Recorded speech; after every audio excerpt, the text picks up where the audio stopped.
Ça y est, nous sommes déjà à la saison d'été 2025 et donc qui dit nouvelle saison dit nouveaux animés. J'ai épluché tous les nouveaux animés qui vont sortir cette saison, il y en a beaucoup et je vais vous les présenter sous plusieurs vidéos. Donc là actuellement vous regardez la première partie et la deuxième partie sera dans 2 semaines. Bref, c'est parti. Tougen, Anki, Shiki et Chinose, au départ c'est juste un ado un peu rebelle, tu vois, genre rien d'extraordinaire, mais ce qu'il ne sait pas, c'est qu'il a en lui le sang d'un Oni. Et ça, ça change tout. Alors comment il le sait?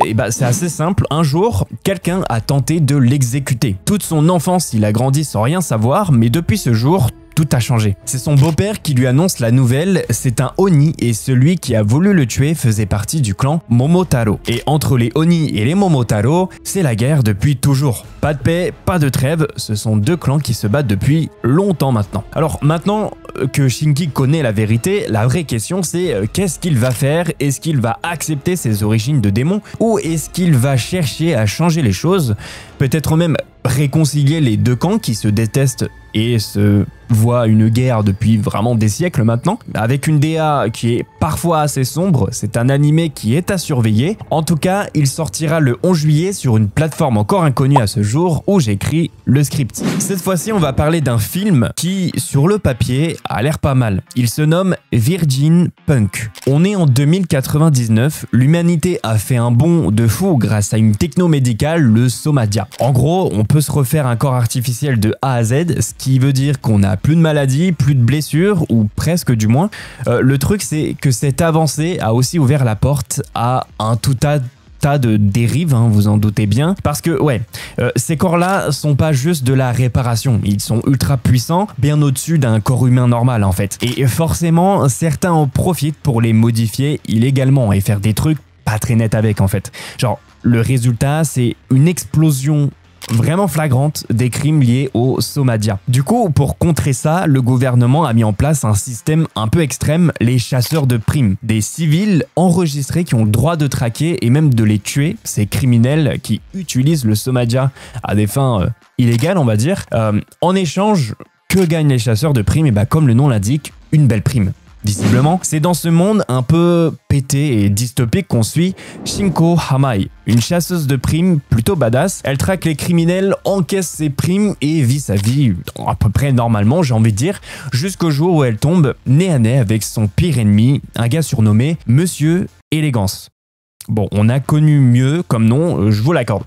Mais c'est le point de départ d'une histoire d'action bien nerveuse, avec des robots, des flingues, de la tension et surtout des protagonistes prêtes à en découdre. C'est un film, je le rappelle, c'est pas une série, donc il n'y aura pas plusieurs épisodes. On n'a pas la durée du film d'ailleurs. Il sera disponible le 27 juillet et pas de plateforme connue pour l'instant. Je vous en ferai part dans l'espace communautaire si c'est le cas bien sûr. Kaoru Hanawa, Rin to Saku, bon, même si elles sont collées l'une à l'autre, le lycée public Chidori et l'académie privée Kikyo, réservés aux filles, c'est comme s'ils étaient dans 2 mondes à part. Genre, le lycée de Kikyo, le lycée réservé du coup aux filles, c'est la réputation nickel avec des élèves de familles de riches. Et Chidori d'ailleurs, c'est plutôt le repère des cancres, un peu paumés. En tout cas, les filles de Kikyo, elles détestent les gars de Chidori. Alors, vous aurez compris que c'est vraiment une relation un peu de guerre entre ces 2 lycées. Rintaro Tsumugi, 16 ans, il est au lycée Chidori du coup, donc c'est un gars, et son visage un peu intimidant fait que les gens préfèrent l'éviter. Lui, ça ne le dérange pas, hein, il est bien avec ses potes.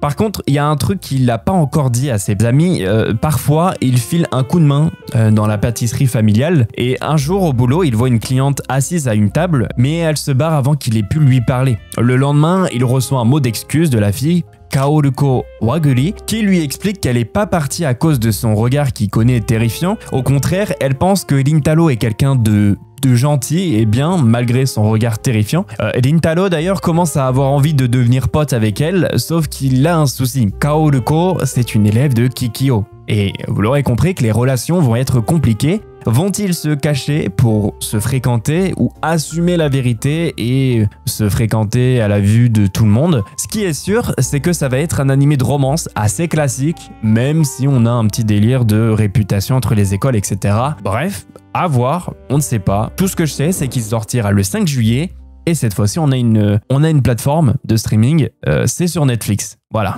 Allez, Les Maîtres des Secrets, c'est un animé qui est très particulier avec énormément de thèmes et de... Bon, je vous montrerai le screen à la fin. Bref, Le Maître des Secrets. C'est un animé chinois où l'animation a l'air incroyable et l'histoire également d'ailleurs. En gros, on va suivre Shao Mingui. Alors, désolé pour la prononciation, je sais pas le lire chinois. Bref. Il est dans une bibliothèque et il découvre un livre mystérieux qui est censé améliorer la chance. Donc lui, il ni une ni deux, hop, il tente le rituel, nanani nana, et c'est alors que là, il est transporté dans un monde alternatif de l'époque victorienne. Donc en gros, c'est de 1837 à 1901.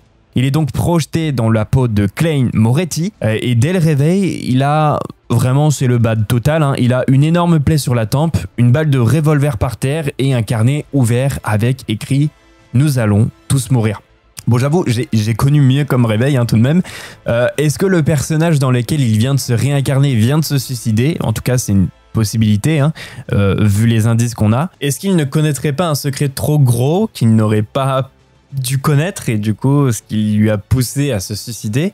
Plus des morts mystérieuses, des cartes de tarot. Vous l'aurez compris que cet animé sera une énigme à lui seul, avec un univers ultra sombre et au fur et à mesure qu'on avance dans l'animé, on découvre plusieurs choses comme les transcendants, des humains ayant des super pouvoirs. Alors ces super pouvoirs ne sont pas sans risque, hein, bien sûr, car une fois les potions consommées, les entités du mal peuvent vous rendre totalement fou en fait. Et notre protagoniste comprend alors que le rituel trouvé lui donne accès à un monde mystérieux, un monde où il devient le fou.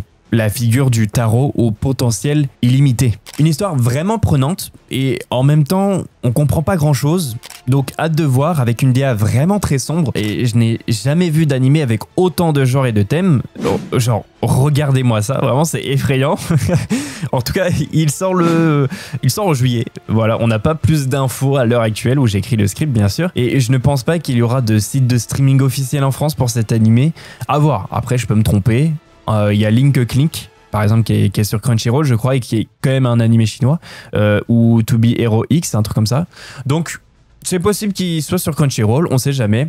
Attendons les nouvelles. Quoi qu'il en soit, c'est déjà la fin de la vidéo, mais dans tous les cas nous on se retrouve pour une partie 2 sur les animés d'été et c'est pas fini, je vous rassure, et du coup on se retrouve là dans 2 semaines, voilà. Donc n'hésitez pas à venir, n'hésitez pas à vous abonner, n'hésitez pas à regarder mes autres vidéos, je parle de plein de choses.